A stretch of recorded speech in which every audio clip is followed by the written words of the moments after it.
tardes a todos.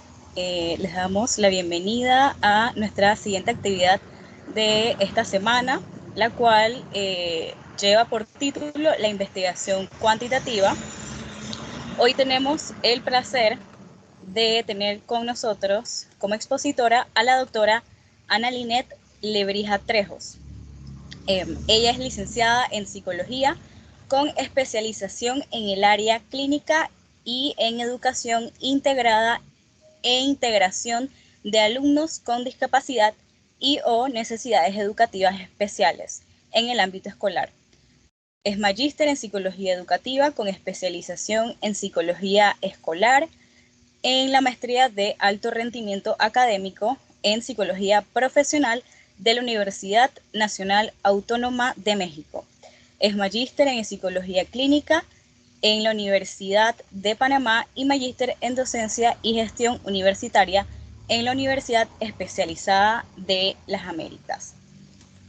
Tendremos un espacio para la presentación de la doctora y luego al final podrán hacer sus preguntas, podrán dejarlas en el chat de la plataforma o también podrán levantar la mano y nosotros le habilitaremos el micrófono para que puedan realizar su pregunta. Sin más, las dejo con la doctora. Muchísimas gracias, buenas tardes. Bien, lo primero que me están aquí apoyando sus compañeros organizadores es que me estoy comunicando con estudiantes de licenciatura, ¿cierto? Entonces les voy a pedir algo, lo más importante que nosotros participemos con ustedes es que ustedes entiendan.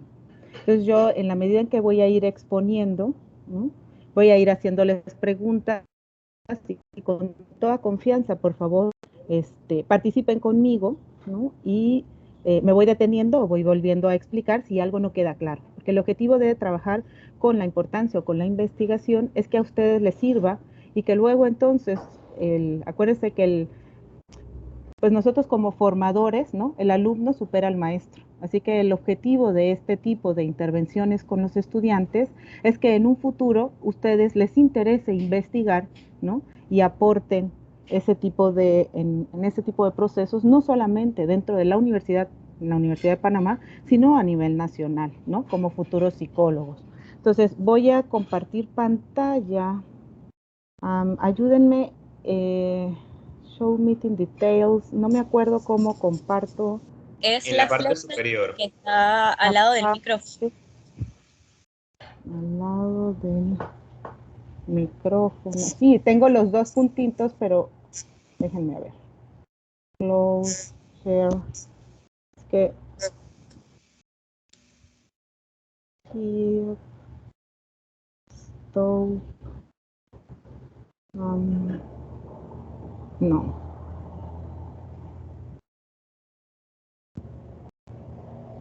No. Dismiss recording.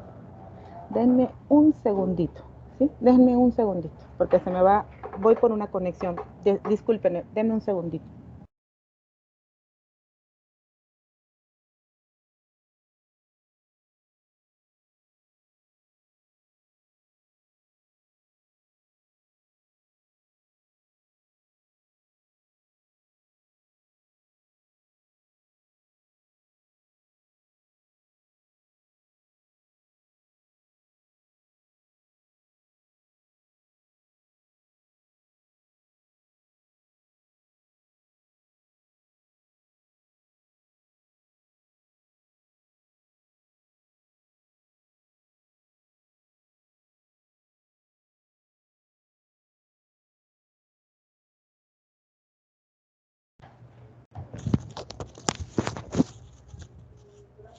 Ok, estoy tratando de resolver porque pongo los tres puntitos. Está en la computadora. Le debe salir como una flechita apuntando para arriba, no en los tres puntitos, sino en las opciones de botones. Hay una que es como un cuadrito y sí, tiene ese lo una apunté, flechita. pero me dice, ¿no? yo la puse, pero no me sale nada donde compartir. Yo ese lo he presionado ya varias veces, pero no me sale como cuando hago la presentación. Presentar. Sí, no sé hacer. Ahí estoy. Ahí estoy.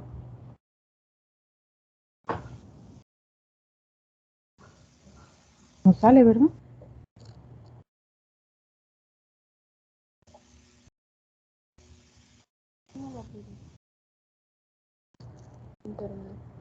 No sé, entré por invitación, nunca había utilizado Teams, es la primera vez. Entonces no sé si la... Muy bien, voy a hacer algo. Pásame tu correo y te voy a enviar la presentación y la presentas tú porque yo tendría que configurar la Mac porque no me está permitiendo presentarles. Ok, déjenme escribir el correo. Mándamelo por el chat, por favor. Doctora, yo estoy como ayuda técnica aquí. Le acabo de mandar mi correo a su chat. A mi chat. Ah, ok, voy a abrir el teléfono. Dame un segundo. Solucionamos. WhatsApp. Listo. WhatsApp web. Estoy enviando. Usando. Es que la Mac no siempre se configura sola. Siempre da cierta lata. Gabriel, listo. Dame un segundo, Gabriel. Estoy enviándotelo. Archivo. Investigación. Cargar. Listo, te lo envié, Gabriel. Gracias. Debe estar llegando. Creo que ya llegó. ¿Sí? Estás descargando. Ya está. Sí, ya. ¿Ya? Listo. Porque es más fácil, porque si no yo me tengo que meter a la configuración de la computadora y configurarla para que me abra la posibilidad de compartir pantalla que no me la está presentando.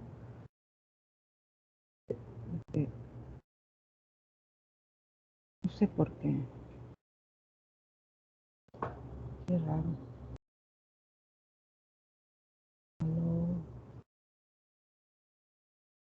Bueno, bien, ahí está. Ese era el objetivo. Listo.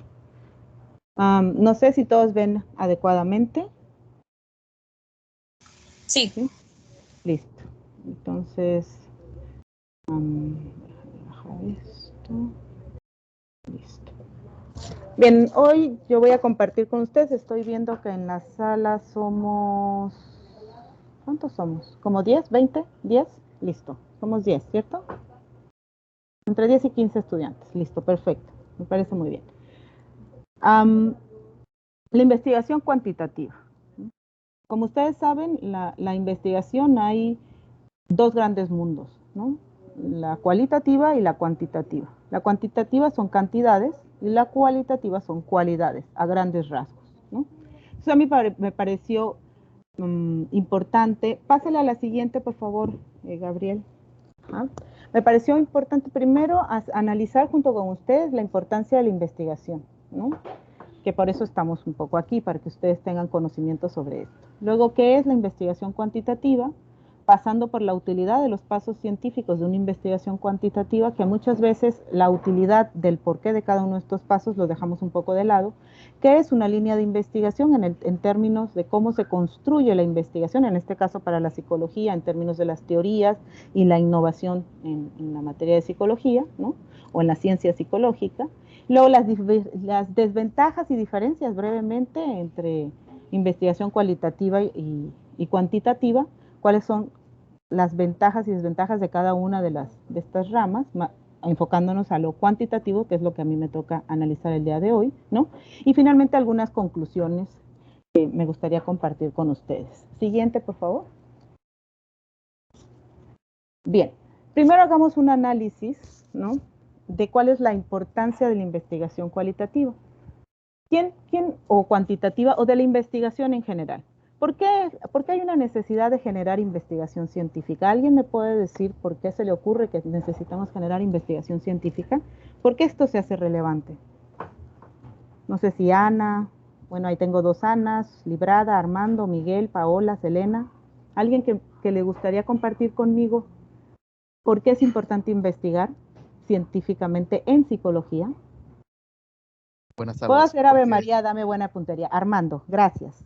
Gracias. Buenas tardes. Sí, Tony. es una forma de generar nuevo conocimiento, de actualizarnos de acuerdo a las nuevas tendencias que se vienen dando. De ahí la importancia de la investigación científica en psicología. Por ejemplo, esta época en la que estamos viviendo es una gran oportunidad para nosotros para investigar de qué manera una pandemia como la que estamos viviendo nos afecta a todos nosotros. Exacto. ¿Cuáles son los cambios que nosotros tenemos que ir implementando? Pero no son cambios como, yo creo que esto va a funcionar, ¿no? Sino, porque acuérdense que cuando nosotros trabajamos con seres humanos, los, los daños psicológicos no se perciben de manera rápida, se perciben a la distancia, porque son intangibles, no son percibibles, no es como me salió un granito, ¿no? Y estoy contando cuántas ronchitas tengo en la mano, ¿no? Las consecuencias o los problemas que nosotros podemos causar en la manera de pensar, en la manera de sentir, en la manera de generar, crear, ¿no? De relacionarnos, no se percibe en este momento. Incluso todavía no sabemos cuáles son las consecuencias que va a tener los 2 años de pandemia, ni a nivel nacional ni a nivel internacional. Se están haciendo algunas investigaciones y algunos supuestos con base en la teoría ya comprobada, pero no se vivía una situación actual y fueron condiciones diferentes desde la Segunda Guerra Mundial en los años 40, ¿no? Entonces, de los años 40 al siglo XXI hay décadas de diferencia. Por tanto, se pueden hacer algunas similitudes y algunas interpretaciones o algunas hipótesis, pero de alguna forma no tenemos la certeza, ¿no? De cuáles son las causas que va a dar como resultado los procesos que hemos tenido en los 2 últimos años. Entonces, la investigación científica nos permite, ¿no? Comprobar que lo que yo estoy implementando funciona. Entonces, muchas veces ustedes están dentro de un consultorio, cuando ya pueden ser especialistas, ya sea en clínica o en psicología educativa o en laboral o en psicología, por ejemplo, forense, ¿no? O en, qué sé yo, arteterapia, o en cualquiera de las áreas de la psicología, y ustedes no van a saber si lo que ustedes están utilizando dentro del consultorio funciona o funciona como ustedes quieren que funcione, si ustedes no lo miden científicamente, o si ustedes no están constantemente leyendo. Por ejemplo, la diferencia que existe entre un artículo científico, que uno de los buscadores que pueden tener es el Google académico, por ejemplo, ¿no? En el Google académico ustedes bajan artículos científicos, un artículo científico tiene 1 año, 2 años de antigüedad, máximo 3, porque si no, no lo puedes publicar, los más recientes. Pero un libro puede tener 15 años o 20 años de teorías que fueron comprobadas y no quiere decir que las teorías no siguen siendo vigentes. No vamos a decir que la teoría de Freud o la teoría de Piaget o la teoría de Vygotsky o de cualquiera de los autores que nosotros generalmente estudiamos en psicología no funcionen. Claro que funcionan, pero se van aplicando de distintas maneras de acuerdo a los contextos y a los cambios sociales que se van dando año tras año. Entonces, la investigación científica es la que permite tener de manera objetiva, no subjetiva, no individual, sino de manera objetiva, las teorías, los procedimientos, las terapias, que tu sustento en la toma de decisiones esté comprobado a través de una serie de procesos, a través del método científico, donde tú tienes la certeza y seguridad que lo que tú estás utilizando va a tener resultados similares. Entonces, la importancia de investigar, aparte de generar el nuevo conocimiento de manera objetiva, ¿no? Y sustentado, ¿no? También tiene la relevancia de conocer y comprender los cambios que vamos teniendo para poder tener nuevas implementaciones, ¿sí? La siguiente, por favor. Bien, entonces, nos dicen que el método cuantitativo, que digamos que es el más tradicional o el que tiene más tiempo, ¿no? La investigación científica desde la época de los filósofos, inicia con la investigación cuantitativa, ¿no? Que le llaman experimental, pero experimental no es más que hacer experimentos. Y uno puede hacer experimentos en cualitativa y en cuantitativa. Entonces, la palabra experimental o experimentos suele relacionarse, ¿no?, con la teoría, con los diseños de investigación o la manera de intervenir científicamente en la parte tradicional o cuantitativa. Pero si nosotros lo analizamos desde un paradigma o una perspectiva más amplia, experimentar o experimento, pues muchos experimentamos, puede ser mixto, puede ser cualitativo o puede ser cuantitativo. Entonces, lo cuantitativo parte de que tú aplicas los conocimientos en tu entorno, ¿no?, de manera deductiva. Tiene sus premisas en el positivismo. El positivismo nos dice que tú tienes que comprobar lo que es observable, lo que es medible, lo que es tangible, ¿sí? Entonces, en esta perspectiva, si yo lo aplico a la psicología, ¿sí?, para que las actitudes se pueden observar, pero son tangibles como tal. ¿Ustedes qué piensan? ¿Las actitudes, los pensamientos, los sentimientos, son tangibles o son abstractos? ¿Se pueden contar o no se pueden contar? ¿Ustedes qué piensan? Como futuros psicólogos, ¿qué piensan? ¿Las actitudes se pueden contar? ¿Los sentimientos se pueden contar? Selena, por ejemplo, ¿tú piensas que se pueden contar? ¿Contabilizar los sentimientos? ¿Es tangible o es abstracto? ¿Es concreto o es abstracto? ¿Cómo son los sentimientos? Tatiana, Yailin, ¿cómo son los sentimientos? ¿Son tangibles? ¿Son abstractos o son concretos? ¿Cómo son? ¿Alguien que me apoye, chicos? Yo digo que son abstractos porque no se pueden tocar, no son tangibles. No se pueden tocar, son abstractos. Entonces eso era para la investigación tradicional cuantitativa, ¿sí?, era algo que ellos en un inicio decían, eso no es medible, porque todo lo que es abstracto no es medible porque no es observable. Pero poco a poco ha ido evolucionando y entonces inventan algunos tipos de instrumentos como las escalas tipo Likert, ¿no?, que ahora vamos a ver un poco más de los pasos, no me voy a meter tanto allí. Era simplemente para explicarles, ¿no?, lo que está desde el positivismo, desde la postura más tradicional de lo cuantitativo, que era lo primero que se podía investigar y que era ciencia y que no era ciencia, ¿no? Porque las ciencias en un inicio eran las ciencias exactas, matemática, química, física y las demás eran áreas de estudio, pero no eran tomadas como ciencias. Entonces, ha sido toda una evolución de qué es ciencia, ¿no? Bien, entonces, la corriente predominante en las ciencias naturales, pues era la cuantitativa, ¿sí? Ahora no es así, ahora la cualitativa ha tomado mucho más, no más fuerza, pero sí la combinación de ambas, ¿no? Utiliza el lenguaje objetivo de las cifras, los procesos estadísticos. Para la cuantitativa, como la palabra lo dice, es muy importante. Por ejemplo, si yo voy a aplicar una prueba de inteligencia, para la cuantitativa lo importante es el CI, ¿sí? En cambio, para la cualitativa, para la mixta, es la explicación de ese CI, ¿no?, o de ese coeficiente intelectual que me da una prueba estandarizada o una prueba psicométrica en este caso, ¿no?, en psicología. Entonces, con énfasis en el punto de vista del investigador. Entonces, el investigador propone desde su hipótesis, pero lo comprueba objetivamente a través de mediciones y de la teoría. Como propósito de investigación busca describir la magnitud de los fenómenos. Tiende la investigación cuantitativa a utilizar números grandes. Cómo se comporta la población, no cómo se comporta la población de un salón de 30, sino cómo se comporta la población de una provincia completa, ¿no? Tendía a buscar números grandes, ¿no?, y utiliza la estadística comparado con la tendencia central, ¿no?, o lo que nosotros llamamos normalidad, ¿no?, entre comillas, la normalidad, que es la campana de Gauss, ¿no? No sé si algunos de ustedes ya habrán visto estadística de estos niveles, ¿no?, que es la normalidad donde la campana te dice que hay poquitos del lado izquierdo, muchos en el medio y poquitos del lado derecho, ¿no?, a grandes rasgos, claro. Luego te propone la metodología cuantitativa utilizar el método hipotético deductivo, que te dice que todas las investigaciones tienen que tener una hipótesis y que tienen que deducirse a partir de esa hipótesis. Actualmente hay investigaciones que no se necesitan, de acuerdo con la utilidad, tener justamente una hipótesis per se, ¿no?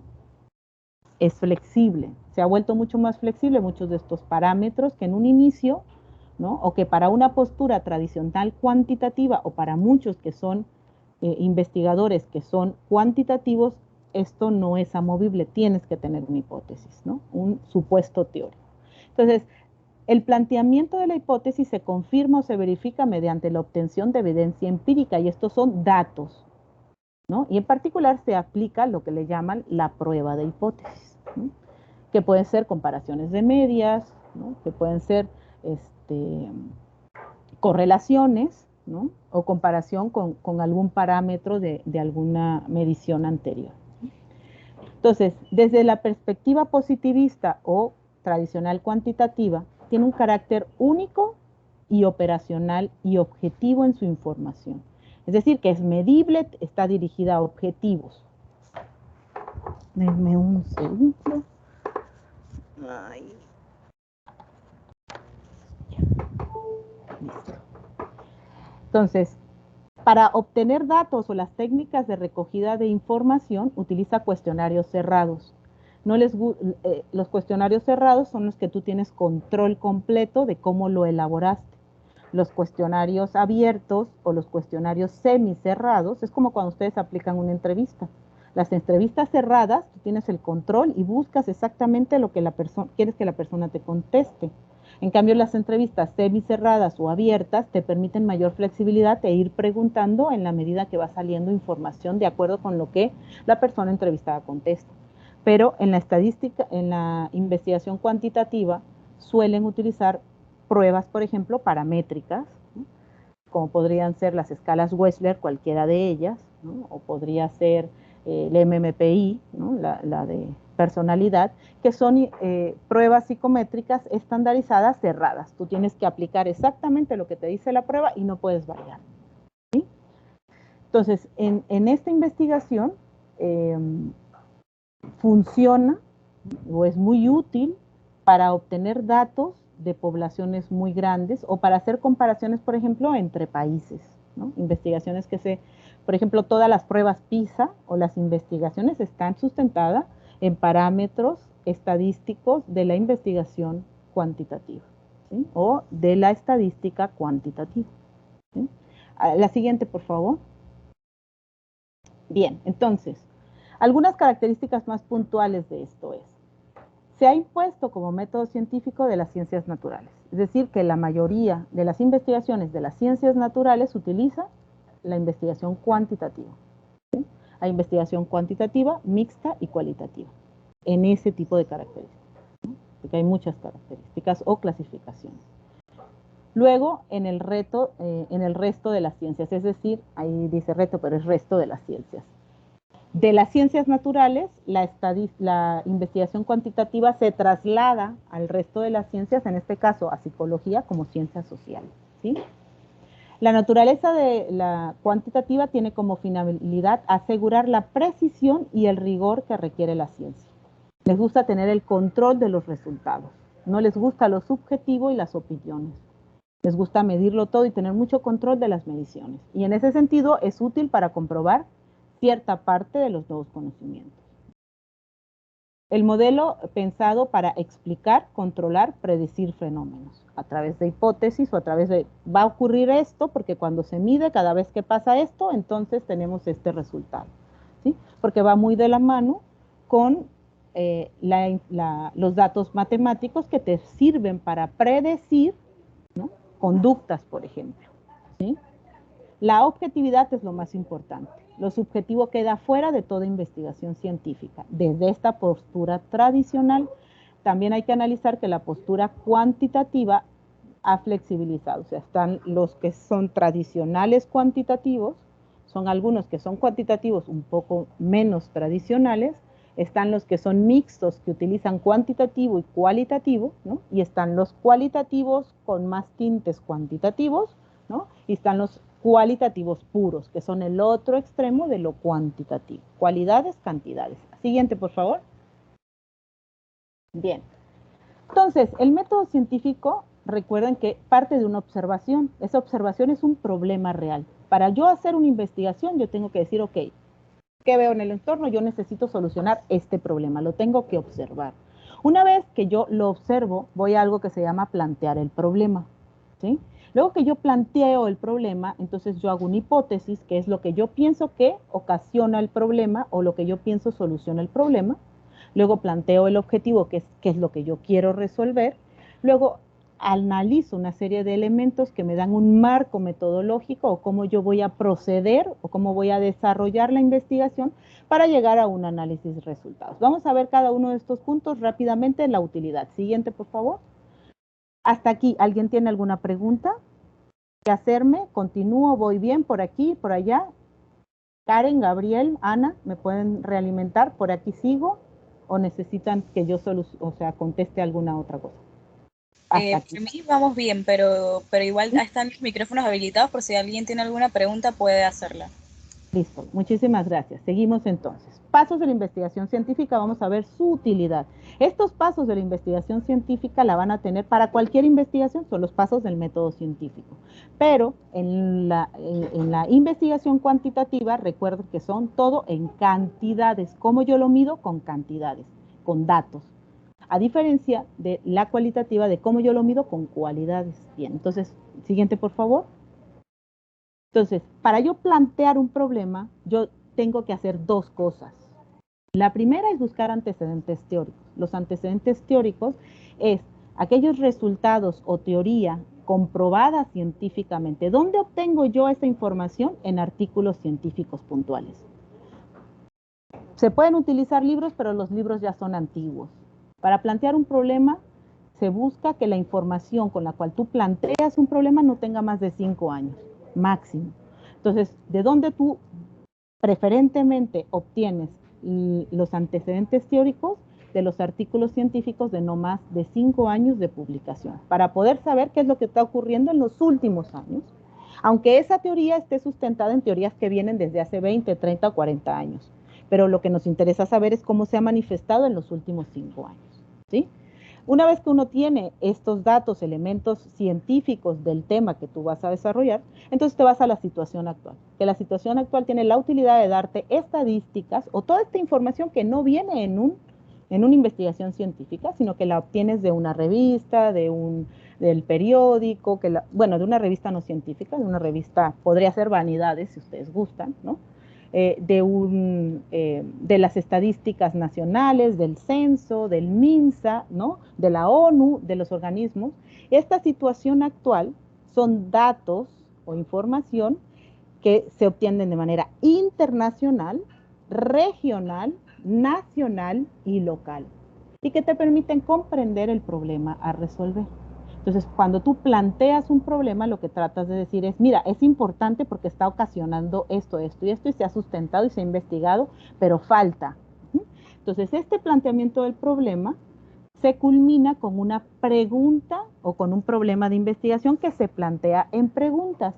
Hay investigadores que plantean varias preguntas y hay investigadores como yo, por ejemplo, que pensamos que 1 o 2 preguntas, punto. Porque hay investigadores que utilizan preguntas guía, ¿sí? Pero para mí, como investigadora, una pregunta de investigación le tengo que dar respuesta, ¿no? Entonces, mi pregunta de investigación no puede ser similar ni a mis objetivos ni a mis hipótesis, porque cada una de ellas tiene utilidades diferentes. Entonces, la utilidad de plantear un problema es saber sustentar cuál es el problema y qué es lo que yo quiero resolver, ¿sí? Siguiente, por favor. Bien, siguiente, esto ya lo expliqué, la situación actual y antecedentes teóricos. Siguiente, por favor. Bien, el problema a investigar, planteado en pregunta, ¿no? Por eso está ese signo de interrogación, puede ser una o varias, como ya lo comenté. Siguiente, por favor. La otra parte de este planteamiento viene algo que le llamamos justificación. Son la importancia o los aportes de esta investigación. Si yo les fuera a dar $500,000 para hacer una investigación, ¿sí? Ustedes me tienen que justificar a quiénes van a beneficiar con su investigación. ¿Qué van a resolver? ¿Quiénes están favorecidos con esta investigación? Porque es como una especie de inversión de tiempo y de dinero, ¿no? Para resolver una problemática del entorno. Entonces, la justificación es la importancia de lo que tú vas a resolver. Los aportes pueden ser educativos, científicos, económicos, profesionales, sociales, empresariales, institucionales, en los diferentes estratos de la población, ¿no? Niños, adolescentes, padres de familia, maestros, directivos, en fin, ¿no? Nacional e internacional. Entonces, es importante poder decir, mira, mi investigación es importante y va a ayudar a esta persona y a esta y va a solucionar esto y aquello. Y por eso es importante. Este es uno de los puntos más relevantes, por ejemplo, que utiliza la CENACYT para la toma de decisiones de darte fondos para hacer una investigación. ¿Sí? ¿Cuáles son los aportes? ¿Qué es lo que vas a producir? ¿A quién vas a ayudar? Siguiente, por favor. Bien, la hipótesis. La hipótesis es el supuesto teórico. La utilidad es ponerme a pensar qué es lo que está ocurriendo, qué es lo que está causando el problema, ¿no? O qué posiblemente soluciona el problema. Por ejemplo, si yo quiero solucionar el problema de las actitudes negativas hacia la educación, ¿sí? Yo tengo que analizar por qué a los estudiantes, en la medida que van creciendo, ¿no? En preescolar todo el mundo va contento, en primaria ya empiezan las actitudes negativas, ya para la secundaria, bueno, premedia o media, ya nadie quiere ir a la escuela, ¿no? Y ya en la universidad pues hay de todo un poco, ¿no? Pero ¿por qué no nos motiva la universidad? ¿Por qué la vemos a veces como un castigo? Porque tú dices, yo quiero estar permanentemente en vacaciones, o sea, ven la educación como un castigo. ¿Por qué? Bien, un posible, ¿no? Un posible hipótesis de qué es lo que ocasiona este problema es que no parte la educación, no parte de las necesidades e intereses de los estudiantes. No los escucho, no sé qué es lo que quiere un estudiante. Entonces yo puedo estar hablando aquí como merolico y estarles diciendo qué es lo que yo creo que es importante para mí, pero resulta que para ustedes es algo diferente. Entonces el supuesto teórico o la hipótesis me permite analizar desde mi perspectiva, desde mi experiencia teórica, ¿sí? Desde mi experiencia como profesional, qué está causando el problema o qué lo puede llegar a solucionar. Claro que cuando yo voy a hacer una hipótesis con respecto a qué puede solucionar un problema, pues yo ya tengo investigaciones previas hechas, ¿no? Ya tengo un poco de experiencia en el tema de investigar. Adelante, por favor, la siguiente, si me hacen favor, gracias. ¿Qué es un objetivo? ¿Qué es lo que yo quiero lograr? ¿Hacia dónde voy? Es como el eje rector de lo que yo voy a hacer para lograr. Yo voy a hacer un programa de intervención para mejorar las actitudes hacia la escuela. Yo voy a hacer un programa de intervención para mejorar la inteligencia emocional de los estudiantes de licenciatura. Yo voy a hacer un programa de intervención o unos talleres para mejorar el pensamiento crítico en estudiantes de psicología. ¿Cuál es mi objetivo? ¿Qué es lo que yo voy a crear? O hay investigaciones que solamente son diagnósticas, ¿no?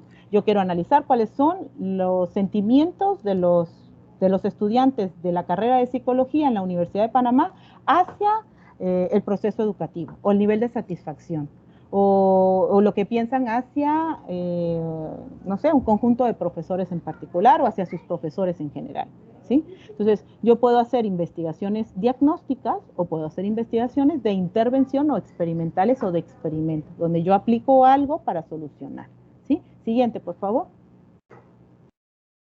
Bien, entonces, el marco teórico. Una vez que yo ya tengo, ¿sí?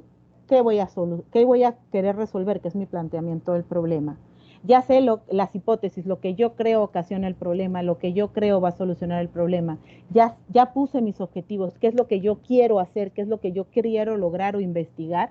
Entonces viene el marco teórico, ¿sí? El marco teórico es el sustento de la investigación, por eso les puse un edificio. Si yo quito el marco teórico, mi edificio se cae. Son los cimientos. La diferencia entre un marco teórico y un antecedente teórico es que los antecedentes teóricos son las teorías de los últimos 5 años, es lo más reciente, los autores más relevantes e importantes para tu investigación. En cambio, el marco teórico, ¿sí? Son todas aquellas teorías que sustentan tu tema de investigación. Es mucho más amplio. En un marco teórico tienen que estar todos tus autores de tus antecedentes teóricos. Pero en tus antecedentes teóricos no van a estar todos los autores de tu marco teórico. Ahora bien, aquí hay una situación. Cuando tú vas a hacer una investigación por primera vez, es conveniente hacer tu marco teórico antes del planteamiento del problema, porque tú no tienes idea de cuáles son las teorías y no conoces qué es lo que se ha hecho. Entonces es importante leer antes de poder plantear el problema, ¿no? Hacer un marco teórico que me permita saber qué es lo que yo voy a plantear para resolver, ¿sí? Pero cuando tú ya tienes investigaciones previas, entonces tú ya puedes plantear primero un problema, que es la primera parte del método científico, parte de la solución de un problema, y luego entonces sustento un marco teórico que es el que me va a permitir analizar los resultados desde las teorías que yo pienso que son importantes. Por ejemplo, en psicología. Si yo voy a hacer una investigación en clínica, yo no puedo utilizar a Piaget. Yo tendría que utilizar a, qué sé yo, a Freud, porque es clínica, ¿sí? Entonces, el marco teórico me permite a mí saber cuál es el paradigma, dónde estoy parado teóricamente, cuáles son los autores que yo voy a utilizar para sustentar e interpretar lo que yo estoy proponiendo, el diagnóstico que estoy haciendo o la solución que yo estoy haciendo al problema, ¿sí? Siguiente, por favor. Bien. Luego viene cómo yo voy a intervenir, lo que le llamamos el marco metodológico, o para ustedes en la Universidad de Panamá le llaman metodología. Yo no le llamo metodología porque la metodología para mí es la ciencia que utiliza muchos métodos, ¿sí? Y yo utilizo en la investigación el método científico. Entonces, para mí es un marco metodológico que me da una estructura para desarrollar o implementar mi investigación. Entonces, dentro de mi marco teórico, para mí es importante saber cómo voy a intervenir. Entonces, en una investigación cuantitativa, yo voy a intervenir de manera controlada. Voy a hacer un pretest, voy a hacer un posttest y voy a tener dos grupos, uno control y uno, porque el diseño de investigación lo que me permite saber es cómo yo voy a intervenir para obtener el resultado.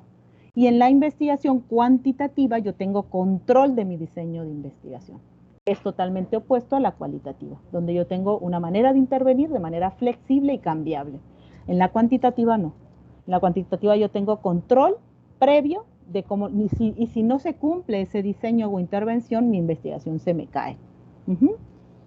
Entonces, el tipo de estudio que lo confunden mucho con diseño de investigación, los tipos de estudios pueden ser descriptivos, correlacionales, cuantitativos, cualitativos, fenomenológicos, etnográficos, ¿no? Muchos de ellos son cualitativos y muchos de ellos son.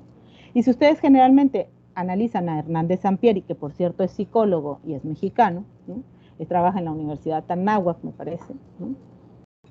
Él fusiona el tipo de investigación con el diseño, pero el diseño y el tipo de investigación tienen utilidades diferentes. El diseño es cómo intervengo y el tipo de estudio me da elementos de cómo yo analizo los resultados y me sirve para elegir qué tipos de instrumentos voy a utilizar. Porque si yo voy a hacer una investigación descriptiva, entonces voy a utilizar instrumentos de medición diferentes, así yo voy a hacer una investigación correlacional.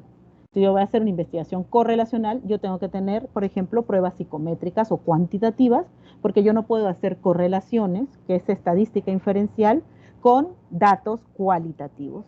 Tienen que ser datos cuantitativos, comparables, medidos de manera, ¿no? De manera objetiva para poder hacer comparaciones, que es la correlación ya sea de Pearson o de Spearman. Entonces, el diseño de investigación es como yo intervengo. Con un grupo, con dos grupos, con tres grupos, ¿no? Con un pretest, con un posttest, solamente con pretest, solamente con posttest, o solamente intervengo una sola vez para una diagnóstica. Y el tipo de estudio es como yo voy a analizar los resultados. Voy a hacer correlaciones, voy a describir, voy a comparar, voy a analizar, voy a ver el fenómeno, voy a ver la raíz, qué es lo que qué tipos va a ser un tipo de estudio histórico, va a ser un tipo de estudio, voy a hacer una regresión, o sea, voy a estudiar el pasado, voy a estudiar la actualidad, ¿no? Entonces, todo eso son tipos de estudio. Incluso, por ejemplo, muchos piensan que los estudios de caso son tipos de estudio y no. Los estudios de caso son diseños de investigación. Es como yo voy a intervenir con algunas personas, voy a estudiar una serie de procesos de cada una de estas personas para poder tomar características que me permitan solucionar un problema, ¿sí? Bien. Luego que yo sé cómo yo voy a intervenir y qué tipo de estudio voy a utilizar, qué datos voy a perseguir de acuerdo con mis objetivos y las hipótesis y mi planteamiento del problema, ¿no? Entonces me dirijo a quién yo voy a trabajar, con quién voy a trabajar, con qué población voy a trabajar, ¿sí? Luego, ¿qué es lo que voy a medir? ¿Cuáles son las variables? ¿Qué es lo que voy a medir? ¿Voy a medir sentimientos? ¿Voy a medir actitudes? ¿Voy a medir inteligencia? ¿Voy a medir satisfacción? ¿Voy a medir patologías? ¿Qué voy a medir? ¿Sí? Y luego, los instrumentos, que es con qué voy a medir esas variables, ¿sí? Entonces es un poco preguntarte algunas cosas como, el instrumento es con qué voy a medir, ¿sí? Las variables es qué voy a medir. La población es a quién voy a medir, ¿sí? Y el diseño es cómo voy a intervenir, qué datos voy a obtener, ¿sí? ¿Hasta aquí hay alguna duda o continúo? ¿Continúo? Chicos, Armando, Ana, Miguel, claro, Karen, ¿continúo? Sí, puede continuar. ¿Sí? Listo, gracias, adelante. Entonces, bien, el proceso o procedimiento, ¿sí? Ya estamos sobre, porque perdimos algunos minutos, voy a ir más rápido porque tenemos 15 minutos de preguntas, ¿no? El procedimiento va desde el elemento de hacer un anteproyecto, luego cómo elaboré el marco teórico, cómo hice, construí, elegí los instrumentos, cómo voy a hacer el análisis de resultados hasta llegar a las conclusiones. Todos los pasos que yo hice, incluso los aspectos éticos de la investigación. Adelante, por favor. Entonces, luego llego al análisis de resultados. ¿Qué es lo importante del análisis de resultados? Bien, en lo cuantitativo o en la investigación cuantitativa, al igual que todas las investigaciones, pero en lo cuantitativo son datos, ¿no? Cantidades. Yo tengo que contestar la hipótesis, los objetivos y la pregunta de investigación. Tengo que darle respuesta puntual a esto, ¿sí? Y tengo que utilizar estadística descriptiva e inferencial, pero datos. Yo no puedo utilizar cualidades. En la estadística cuantitativa yo utilizo datos, ¿sí? Números, numéricos. Bien, y la interpretación de los resultados lo hago con base en el marco teórico. Adelante, por favor. Entonces, ¿qué es una línea de investigación? De manera muy simple, son investigaciones que tú vas haciendo dentro de una misma temática. Por ejemplo, ¿sí? Como aprendimos las nociones de la matemática. Una línea es el resultado de la unión de muchos puntos. Entonces, cuando yo voy a hacer una línea de investigación, si yo me voy a volver investigador, pues primero voy a hacer una investigación diagnóstica de lo que perciben los estudiantes con respecto al COVID, ¿sí? Pero luego en una siguiente investigación yo digo, pero ¿sabes qué? Yo necesito crear un instrumento. Entonces hago una investigación para validar, construir y confiabilizar un instrumento. Pero ¿sabes una cosa? También necesito generar un manual. Entonces luego hago una investigación donde yo aplico un manual y construyo y aplico un manual y confirmo con estadística cuantitativa si ese manual funciona o no funciona y obtengo los resultados de lo que quiero hacer con el manual, ¿sí? Entonces voy haciendo investigaciones a través de los años que me permiten tener una misma línea de investigación, ¿sí? Adelante, por favor. Las líneas de investigación son muy importantes porque son las que me permiten especializarme. Si yo estoy haciendo una línea de investigación, por ponerles un ejemplo, mis líneas de investigación son en formación de investigadores, en necesidades educativas especiales o problemas de aprendizaje o bajo rendimiento, ¿no? Formación de profesores y a la enseñanza de la matemática, ¿no? Formación tanto de profesores como estudiantes como problemas de aprendizaje dentro de la matemática. Esas tres grandes líneas que todas se desarrollan dentro de educativa. Yo soy psicóloga clínica, pero también soy psicóloga educativa. Entonces tengo esta amplitud en las líneas de investigación, pero a lo largo de 20 años he estado investigando y tengo investigaciones, por ejemplo, de violencia escolar, de formación de profesores, de bajo rendimiento, de las emociones de los estudiantes en los procesos educativos de la matemática, en fin. Y yo he ido construyendo una línea con una serie de investigaciones que me van dando el conocimiento y por lo tanto la expertise en ciertas áreas del saber psicológico, ¿no? Bien, entonces ventajas y desventajas de la investigación cuantitativa. La cuantitativa, el objeto de estudio, el objetivo de estudio es construida a partir de las reglas, leyes y parámetros. La cuantitativa tiene el control, ¿sí? En cambio, la cualitativa es mucho más flexible, ¿sí? Entonces, a grandes rasgos, esta es una de las características, flexibilidad versus control de todas las variables. Cantidades versus cualidades. La cuantitativa, el investigador controla la investigación, manipula las variables y usualmente tiene variables dependientes e independientes. Tú controlas la variable y compruebas que lo que tú quieres hacer funciona o no funciona. En la cualitativa no tienes el control exacto, puedes tener cambios, vas obteniendo del entorno, ¿no? Entonces, ¿cuáles son las ventajas de la cuantitativa? Tiene mayor nivel de confiabilidad estadística, pero tiene menor nivel de confiabilidad en el entorno. Puede ser que si yo construyo algo, por ejemplo, un estudio del sueño dentro de un laboratorio, cuando yo lo aplico en la casa de cada uno de los estudiantes, por ponerles un ejemplo, a lo mejor no me funciona 100% porque hay una serie de variables extrañas que dentro de un laboratorio no tengo. Entonces, la investigación cuantitativa a veces nos dan parámetros y lineamientos de cómo sería todo perfecto, ¿no? Todo controlado, si yo tuviera el conocimiento de todas las variables y de todo lo que interviene. Y a partir de ahí, entonces, nos permite ir jugando con una serie de variables y elementos que nos permiten acoplarnos a la realidad, ¿sí? Entonces, otro de los elementos es que en la cuantitativa el sujeto no interactúa ni comparte significados. El sujeto es un sujeto donde yo mido, él participa y tan tan. En cambio, en la cualitativa el sujeto puede participar. Ambas áreas de la investigación, tanto cualitativa como cuantitativa, son muy útiles, ¿no? Pero depende de lo que tú quieras estudiar. Entonces, originalmente en la psicología nos movíamos solamente en la cuantitativa. Ahora nos movemos en las tres grandes áreas, en la mixta y en la cualitativa. Pero muchas veces es muy importante tener el control de todas las variables para comprender el fenómeno, ¿no? Y tener datos totalmente objetivos y seguros de que eso va a seguir. Y a partir de ahí, entonces puedes flexibilizar, pero ya tienes una línea base comprobada a través del método científico y a través de datos claros, ¿sí? Por ejemplo, las pruebas, les tienen las pruebas paramétricas y las pruebas proyectivas, ¿no? Las proyectivas son cualitativas y las paramétricas son estandarizadas y cuantitativas. Entonces, a veces las estandarizadas no son lo suficiente, tienes que aplicar otras cosas para poder comprender algunos otros elementos del sujeto. Pero es importante tener una línea base cuantitativa, ¿sí? Adelante, por favor. Entonces, ya como conclusiones, ¿no? Entonces, en la psicología la investigación cuantitativa es útil para saber si un tratamiento funciona o no, ¿no? Y es, yo mido antes, mido después, y si las medias son estadísticamente significativo a un 0.5 de nivel de confiabilidad estadística, que es el alfa, ¿sí? Entonces funciona. Pero si yo mido antes y mis resultados después son los mismos, es decir, las actitudes antes y las actitudes después de un programa que mide actitudes son las mismas, no tienen un cambio estadísticamente significativo, lo que yo estoy aplicando no sirve. Bien, eso no quiere decir que voy a partir de cero, eso quiere decir que tiene que haber cambios en eso que yo estoy haciendo hasta lograr que los cambios sean estadísticamente significativos.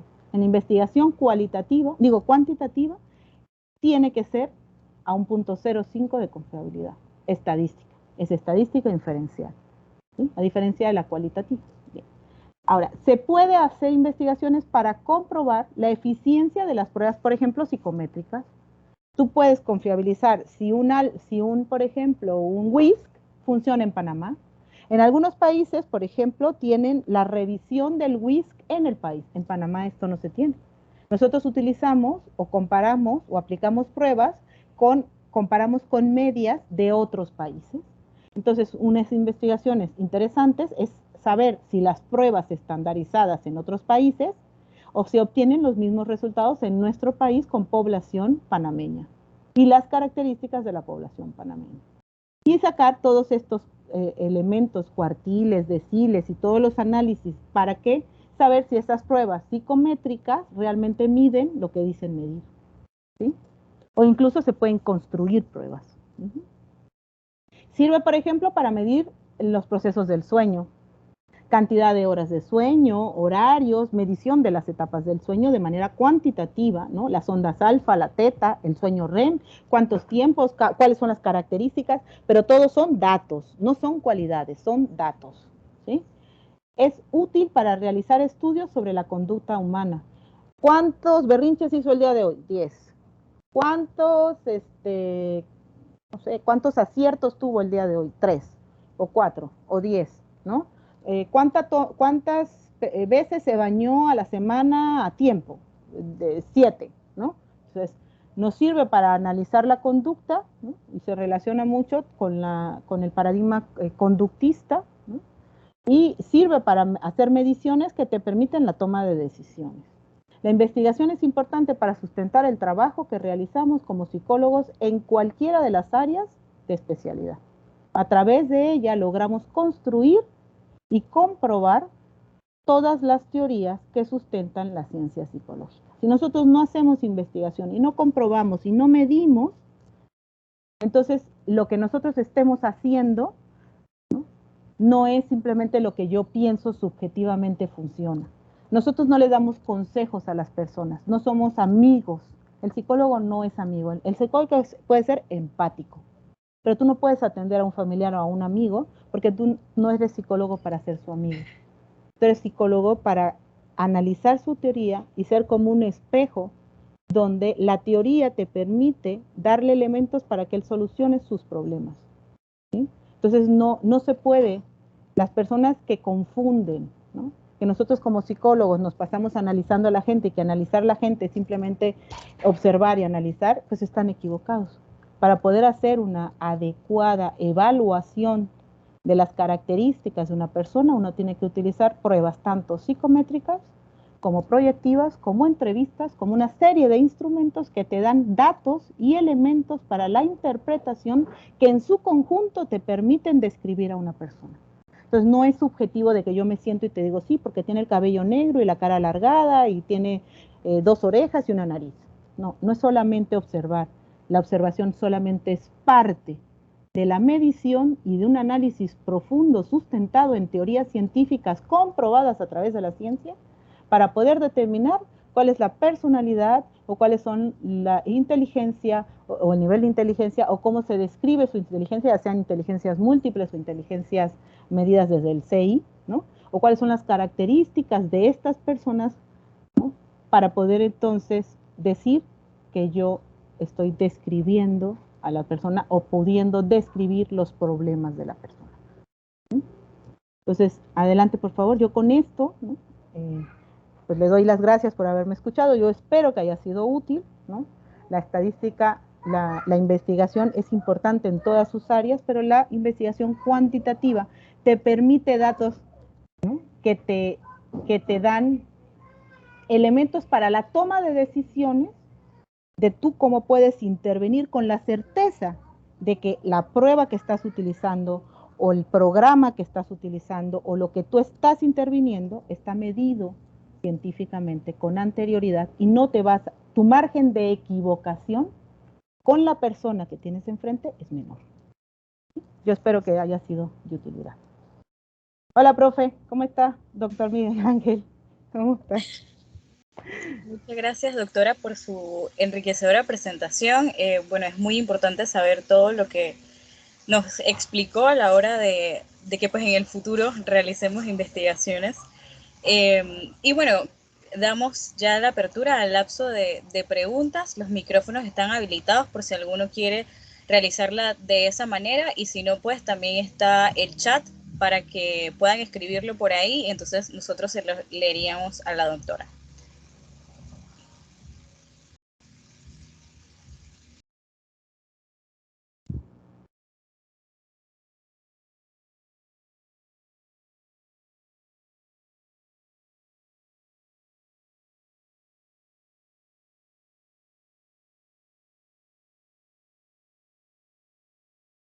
A lo mejor es que todo quedó sumamente claro.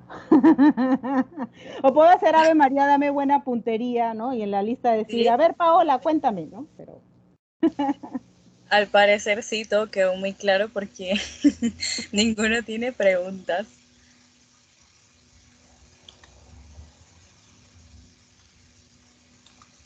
Bueno, de ser así, no sé si doctora tenga algo más que agregar o profesor, si usted quiere agregar algo antes de cerrar, ya que no tienen preguntas los chicos. Tiene el micrófono silenciado. El micrófono, profe.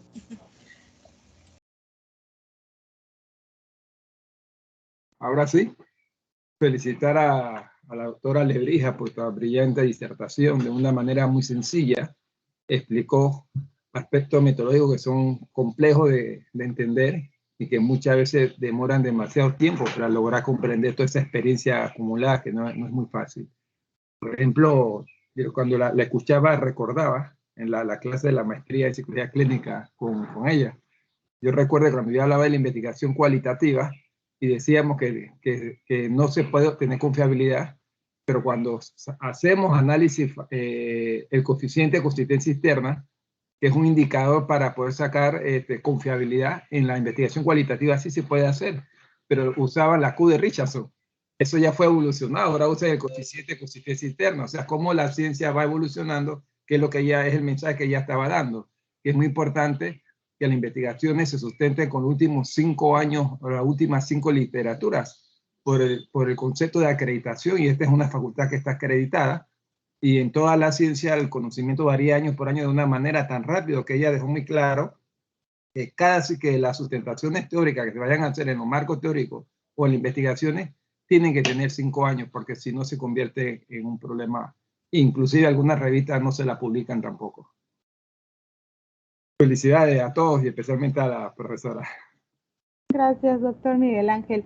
La verdad es que lo más importante de este tipo de escenarios, ¿no?, es que ustedes como estudiantes de formación comprendan la importancia de la investigación. Somos muy pocos investigadores en psicología en Panamá. Y muchas veces no investigamos es por el desconocimiento o se nos hace como complicado, ¿no? Entonces yo creo que es como cuando aprendes a hacer un pastel. Al principio pues se te quema, se te aplasta, se te hace un hueco, ¿no? Pero después, poco a poco, el pastel se te va haciendo más fácil, ¿no? Y la investigación es útil para saber que dentro de cada una de sus especialidades, si estamos haciendo lo correcto, si lo que estamos aplicando en Panamá, con las teorías internacionales, lo estamos haciendo bien. Estamos obteniendo los resultados esperados, o a lo mejor estamos haciendo algo diferente y no lo hemos podido compartir o proyectar porque no lo investigaste, porque no lo escribiste, porque no lo mediste, ¿no? Entonces, es relevante, muy importante, sobre todo ustedes que están en la licenciatura, que vayan con esta idea hacia las maestrías y hacia los doctorados para generar psicólogos que conjuntamente a las distintas áreas de especialidad en sus intervenciones, pues hagan una investigación. No, el que quiera ser investigador, pues excelente, bienvenido, pero si no, de repente yo puedo investigar algo, puedo comprobar algo, puedo leer investigaciones, mantenerme activo y de esa manera comprobar que lo que yo estoy aplicando, ¿no?, es eficiente, es eficaz, está medido y estoy en lo correcto, para ir comparando mi propio quehacer como el psicólogo. Que a veces podemos cometer muchos errores y no se observan, no son medibles. ¿Cómo tú mides los sentimientos? O sea, es difícil medirlos, ¿no? ¿Tú cómo te das cuenta? ¿Cómo te das cuenta que tú le hiciste, qué sé yo, daño a, qué sé yo, a un niño que, qué sé yo, en primaria? Lo vas a ver a lo mejor en secundaria o en la adultez, ¿no? Cuando ya se hizo una bolita pequeña, se hizo grandotota. Pero ¿cómo tú lo puedes prevenir? Pues cerciorándote que lo que tú estás aplicando está comprobado científicamente en la estadística. No confundir la ciencia psicológica con los amigos, ¿no?, con el ser empático con los demás o tener habilidades sociales. Eso es fantástico. Pero la ciencia psicológica no solamente es eso, es mucho más, ¿no? Entonces, no es dar un consejo de amigos, es dar un consejo profesional sustentado en la teoría comprobada científica. Creo que con eso yo quisiera pues que lo pusieran a reflexionar y a lo largo de su formación lo tomen en cuenta y lo analicen. Sí, al final sí nos llegó una pregunta que la duda es si la parte de los casos clínicos sería cualitativa, cuantitativa o mixta. Pueden ser de las tres.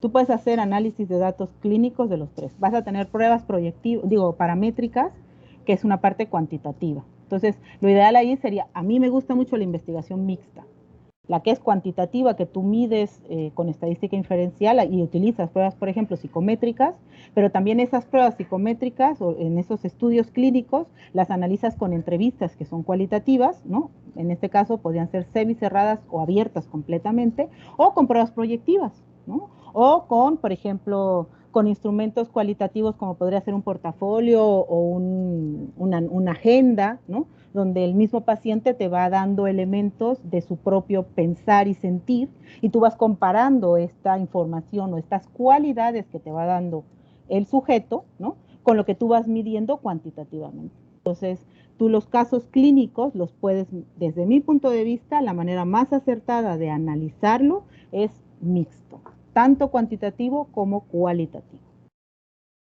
Yo no sé qué dice el doctor Miguel Ángel, pero yo pienso que la mitad Que ni tanto que queme al santo, ni tanto que no lo alumbre. Ahí, el justo medio, ¿no? Un poquito de acá y un poquito de allá. Sí, sí, se puede utilizar los tres paradigmas o los tres métodos. Aquí lo importante es que aquí, por ejemplo, en la Facultad de Psicología, la maestría sí tienen que tener una intervención. No importa cuál sea el modelo que utilices. Solamente tienen que tener una intervención. Por ejemplo, en UDELAS tienen la maestría en clínica, pero en integrativa. Allá no necesariamente debe haber una intervención. Pueden utilizar, y me parece que es bueno porque tienen abierto el criterio. Bueno, ya ha cambiado un poco, profe. Hemos caminado a que todos los que hacen, inclusive licenciatura, en la medida de lo posible tengan que aplicar algo. Crear algo y aplicar. Porque esa es la mejor manera de aplicar la teoría. Claro. ¿no? Aplicando te da la experiencia, ¿no? Y a veces solamente analizar lo diagnóstico no te permite cometer errores y saber si lo estás haciendo bien o lo estás haciendo mal. Claro. Ahora sí que echando a perder se aprende a aplicarlo. Y a ver qué pasa. Bueno, les damos muchísimas gracias a la doctora por su presentación, bueno, al profesor Cañizales por estar aquí con nosotros y a todos los estudiantes que sacaron de su tiempo el día de hoy para atender este tema tan importante, pues, que nos interesa muchísimo. Así que muchas gracias a todos y hasta aquí. Recordarles, chicos, que mañana tenemos más presentaciones y el jueves también. Mañana, bueno, ayer vimos un poquito un adelanto de hoy. Y bueno, hoy vimos también un poquito del adelanto de mañana. Hoy hablamos un poquito de los experimentos. Mañana vamos a hablar per se de la parte experimental, el trabajo en laboratorios en psicología. Puede ser, bueno, con electrodos, pero también puede ser con ratas, con simios. Mañana tenemos una expositora de la Universidad Autónoma de Barcelona que nos va a estar acompañando para tocar este tema. Y el jueves entonces tenemos la parte estadística, la parte de estadística y SPSS y la parte de difusión de los resultados. Ambos expositores vienen de los Estados Unidos, se conectan con nosotros para compartirnos un poquito esta parte, ¿no? De cómo difundimos luego de que ya tenemos la investigación hecha, cómo publicamos o cómo vamos a un congreso, que también es importante difundir la ciencia. Entonces, por favor, conéctense con nosotros mañana, los que vinieron y los que se nos unieron hoy. Y muchísimas gracias por estar aquí. Muy bien. Felicidades, muy bien, muy interesante. Qué bueno que tengan esa experiencia. No la desaprovechen, que todos los estudiantes ingresen, sobre todo si tienen ponentes internacionales, de verdad es su peso en oro, porque es una perspectiva de otra facultad, de otra universidad, de otra cultura, de otras costumbres, y que ustedes, ese es un vínculo de ver la perspectiva psicológica desde otro ángulo. Es algo invaluable. Qué bueno que los hayan conseguido. Felicidades. Y todo está organizado por ellos. Yo soy un invitado aquí. Bueno, ellos hicieron su contacto a todos los que han invitado. Qué bueno, me parece de verdad bien útil, ¿no? Gracias. Bien útil, de verdad, porque somos pocos los que nos dedicamos a la investigación en el país, de verdad que somos muy pocos. Y se necesita que los nuevos estudiantes comprendan la importancia de participar en esto, de verdad que sí. Bueno, listo, pues muchas gracias por haberme invitado, y felicidades por el evento. Hasta luego. Gracias, hasta luego.